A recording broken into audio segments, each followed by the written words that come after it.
Even today there's any amount of talk about how a Native American shaman becomes an eagle.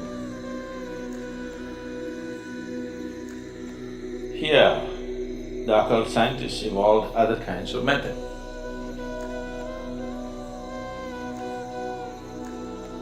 They pick other forms and make the forms work in a certain way. The occult sciences have many aspects to it. Atharvana Veda is all about this.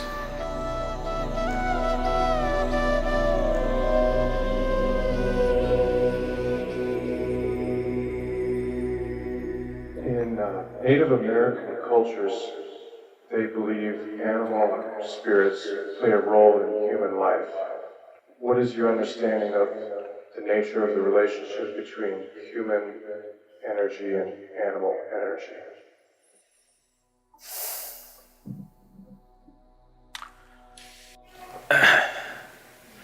See, in certain occult sciences, there are certain things that one can do, but those things are seen as totally unnecessary in the spiritual realm. In the yogic realm, these are seen as totally unnecessary and a backward step. In terms of occult, these things are done. Recently, when we were trekking in Nepal, we came across a valley like this where some Nepali tribes are doing occult like this with animals. And these are very powerful processes, but these things were meaningful or useful before modern technology came because you could do certain things. There is a whole tradition of shamanism where it is… even today there's any amount of talk about how a Native American shaman becomes an eagle, becomes a fly, becomes a wolf, transforms himself into some other form and gets there and all this. So these are not just stories, it is very much a possibility that one can transform his form if he wishes to. So, about people taking on the forms that they wish according to the convenience is not a new thing or it's not an unheard of thing. Almost in every part of the world it is there. Particularly it is being publicized in a big way about the North American and South American shamans these days, about shamans becoming eagle and becoming wolf these two forms are very common for them. That was not unheard of here, but it was looked down upon in this culture. There it is being looked up to because this is not spirituality, this is occult. Here, our occult scientists, I call them scientists because they are that kind, they don't bother to convert themselves into a bird or an animal because the risk, because when you take on the form of something else, this body has to be preserved and it can always be misused. So, there have been incidents where somebody left his body here in some safety and let's say became an eagle and flew for some time. But when the eagle came back, the body is gone. Now what does the eagle do? An eagle comes and sits here and says, I'm a yogi. Pathetic state, isn't it?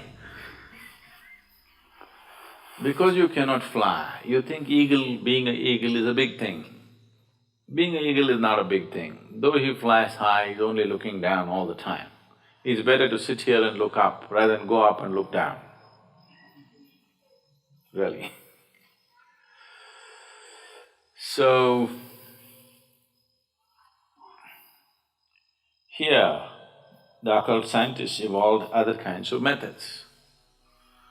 That is, they themselves do not take on other forms, they pick other forms and make the forms work in a certain way. They will take a certain animal, usually One thing that is heavily used is a chicken. Oh, you think that's a waste, huh?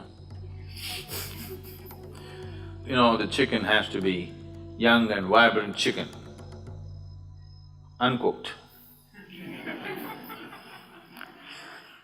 So, release the chicken's life and use that life form to do certain things for you. Rather than you taking on the chicken's body, you make that chicken do things controlled by a remote-controlled chicken, all right? A remote-controlled chicken is better than you becoming a chicken, isn't it? Because you becoming a chicken, there is a risk.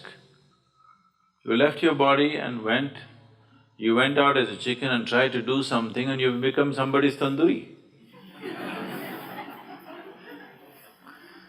So, they evolved better, more sophisticated methods to deal with the same things. So, yes, the occult sciences have many aspects to it. One Veda is dedicated towards this, Atharvana Veda is all about this. If we want to practice certain things, we could, but we don't allow such things here. Because what's the point? All that will happen is, you will get into more serious levels of ignorance. If you could change two bodies, this and that, you will get more entangled in the process of life than you are right now. Just the sheer power of it destroys you in so many ways.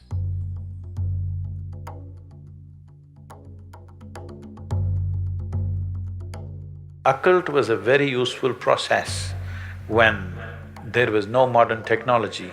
They used it as an access to the physical world in certain ways, but it involves so much of struggle to get there. But today, occult is not so meaningful anymore because almost everything that occult could do and more, modern technology is doing. You just have to send out a drone or turn on your television or just your phone screen will tell you everything that you want to know. So you want to know where the rain clouds are, so you had to do something. Now it's not necessary just the weather channel. I'm saying it's unnecessary effort. So, it's better to focus on you evolving beyond your animal nature rather than developing a relationship with animal nature. How to get rid of the animal within you, that's my work, not how to connect you with animals.